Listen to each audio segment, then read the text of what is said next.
माँ बाप अपनी उम्मीदों का जो भार होता है वो अपने बच्चों पे डाल देते हैं और इसी के चलते बच्चे जो होते हैं कई बार तो डिप्रेशन का शिकार हो जाते हैं। और कुछ बच्चे तो ऐसे होते हैं कि जब वो अपने माँ बाप की उम्मीदों पर खरा नहीं उतर पाते हैं तो वो सुसाइड तक कर लेते हैं। जो स्वप्न देखे गए हैं, उम्मीदें बनाई गई हैं, वो स्वप्न जो है माँ बाप के हैं, बच्चों के नहीं। जिस दिन बच्चा खुद स्वप्न देखेगा कि ये मैं बनना चाहता हूँ, यहाँ मैं जाना चाहता हूँ, उस दिन आप देख लीजिए कि उसके अंदर एक खास रूपांतरण होगा, एक घटना घटेगी, एक क्रांति होगी कि जिंदगी से निराश मत हो, जीवन से भागो मत।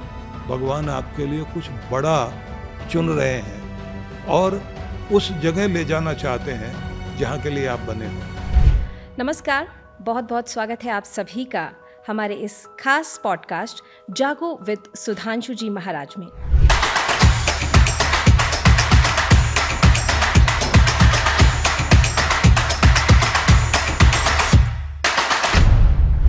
महाराज जी, आजकल देखने को बहुत ज़्यादा मिल रहा है कि माँ बाप अपनी उम्मीदों का जो भार होता है वो अपने बच्चों पे डाल देते हैं और इसी के चलते बच्चे जो होते हैं कई बार तो डिप्रेशन का शिकार हो जाते हैं।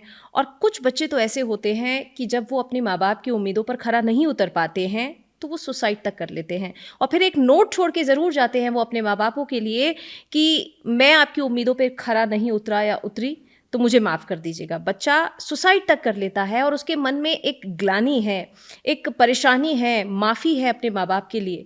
तो कैसे इन परिस्थितियों से बचा जा सके?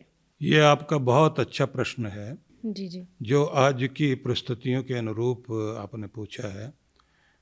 माँ बाप जो सपने देखते हैं बच्चों के लिए, उनके देखने का अधिकार है, उन्हें देखना चाहिए। सपने इसलिए नहीं पूरे हो पाते क्योंकि वो जो स्वप्न देखे गए हैं, उम्मीदें बनाई गई हैं, वो स्वप्न जो है माँ बाप के हैं, बच्चों के नहीं हैं। जिस दिन बच्चा खुद स्वप्न देखेगा कि ये मैं बनना चाहता हूँ, यहाँ मैं जाना चाहता हूँ, उस दिन आप देख लीजिए कि उसके अंदर एक खास रूपांतरण होगा, एक घटना घटेगी, एक क्रांति होगी कि वो खुद जागेगा, खुद पढ़ेगा, खुद काम करेगा, खुद आगे आने की कोशिश करेगा। और हम बच्चों के ऊपर दबाव बना करके जब रखते हैं, मेरा बच्चा ये बनेगा, मेरा बच्चा ये हो जाएगा, और वो बच्चा नहीं बन पा रहा है, उसके ऊपर प्रेशर है, वो तनाव में है, तो ऐसी स्थिति में वो पिछड़ता चला जाता है। कुछ बच्चों का जो बेस है पढ़ाई का, वो इतना कमज़ोर हो जाता है, कोई किसी टॉपिक में पीछे रह जाता है या कुछ चीज़ें नहीं समझ पा रहा है, वो अपने टीचर से पूछ नहीं पाता और वो स्कूल से भागने लग जाता है।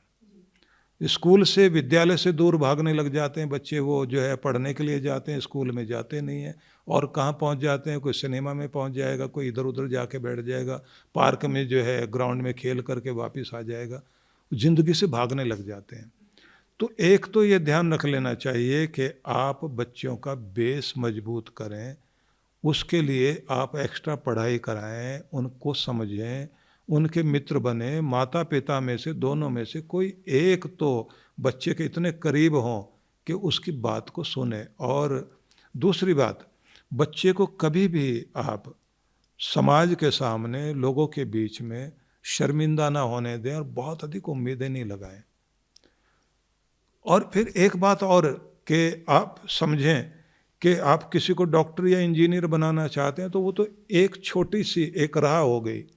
हो सकता है कि वो डॉक्टर ना बने, इंजीनियर ना बने, लेकिन इतने सारे और बड़े सारे उसके लिए काम हो सकते हैं। वो कुछ का कुछ बन सकता है, जीवन में बहुत कुछ आगे जा सकता है। ऐसे मैंने कुछ लोग देखे हैं जिनके माँ बाप उनको डॉक्टर बनाना चाहते थे, वो नहीं बन पाए, वो एक बिजनेसमैन बन गए और फिर उन्होंने हॉस्पिटल खोल लिया। अब उनके मन में ये है कि मैं डॉक्टर तो नहीं बन पाया, लेकिन अपने माँ बाप को भी मैं खुश करना चाहता हूँ। तो बहुत सारे डॉक्टर उसके पास हैं, वो हॉस्पिटल चलाता है, फिर वो चैरिटी भी करता है, वो न जाने कितने कितने लोगों का इलाज भी कर रहा है, और अपने आप में संतुष्ट भी होता है कि चलिए अगर मैं वो नहीं बन पाया तो कम से कम ये तो ज़रूर है कि मैं इतने सारे डॉक्टरों के माध्यम से लोगों को बहुत कुछ दे रहा हूँ, चिकित्सा क्षेत्र में काम कर रहा हूँ।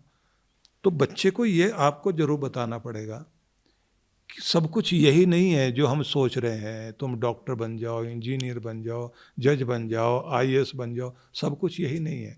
जो तुम कर सकते हो वो करो, लेकिन हो सके अपना एक सपना देखो, और वो अगर सपना भी पूरा नहीं होता तो एक बात ज़रूर सोचो, शायद भगवान ने आपके लिए कुछ बड़ा सोच रखा है। मैं यहाँ एक एग्जाम्पल देना चाहता हूँ।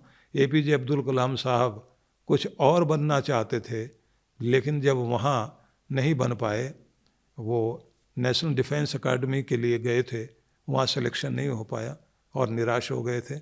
लेकिन उसके बाद में उनको स्वामी शिवानंद मिले, जिन्होंने ये कहा कि ज़िंदगी से निराश मत हो, जीवन से भागो मत, भगवान आपके लिए कुछ बड़ा चुन रहे हैं और उस जगह ले जाना चाहते हैं जहाँ के लिए आप बने हो। तो हर एक के लिए बहुत बड़ा फील्ड है, आप उसके लिए काम कीजिए। अगर वो नहीं हो पाता जो आप चाहते हैं तो कुछ भगवान का चाह होने दीजिए, उसके लिए कोशिश कीजिए। और ये बात ध्यान रख लीजिए, ज़िंदगी बहुत कीमती है, आपसे बढ़कर कुछ भी दुनिया में कीमती नहीं। पूरी दुनिया में कीमती अगर कोई हो सकता तो केवल आप। तो अपनी कीमत को समझिए। अगर यही सपना नहीं पूरा हुआ, बहुत सारे सपने और पूरे होंगे।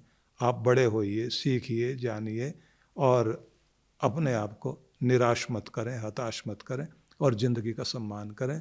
जीवन से भागने की कोशिश मत करिए। बिल्कुल। तो बिल्कुल दर्शकों, तो जीवन से भागने की बिल्कुल ज़रूरत नहीं है। अगर जीवन में कलयुग आ भी गया है तो कोशिश कीजिए कि आप इसको त्रेता में तब्दील कर सकें, आप द्वापर में इसको तब्दील कर सकें और जीवन में आगे बढ़ सकें। जीवन से निराश होने की ज़रूरत नहीं है, आपका जीवन बहुत बहुमूल्य है और महाराज श्री के द्वारा आप अपने जीवन से प्यार कर सकते हैं, बहुत सारे ऐसे गुण सीख सकते हैं कि जिससे कि आप अपने जीवन को सरल कर सकते हैं। फिलहाल वक्त हो गया है आप सभी से विदा लेने का, लेकिन विदा लेने का बिल्कुल भी मन नहीं है, क्योंकि बहुत सारे सवाल महाराज श्री अभी भी जहन में और मस्तिष्क में और लोगों के हमारे पास आते हैं, तो वो भी आपसे हम जानेंगे अगली कड़ी में। लेकिन फिलहाल आपसे भी इजाज़त लेना चाहेंगे और आपका बहुत बहुत धन्यवाद देना चाहेंगे कि आपसे इतना कुछ हमें जानने को मिला। आपके चरणों में एक बार फिर से मेरा चरण वंदन। सभी को बहुत बहुत आशीर्वाद, बहुत बहुत शुभकामनाएं।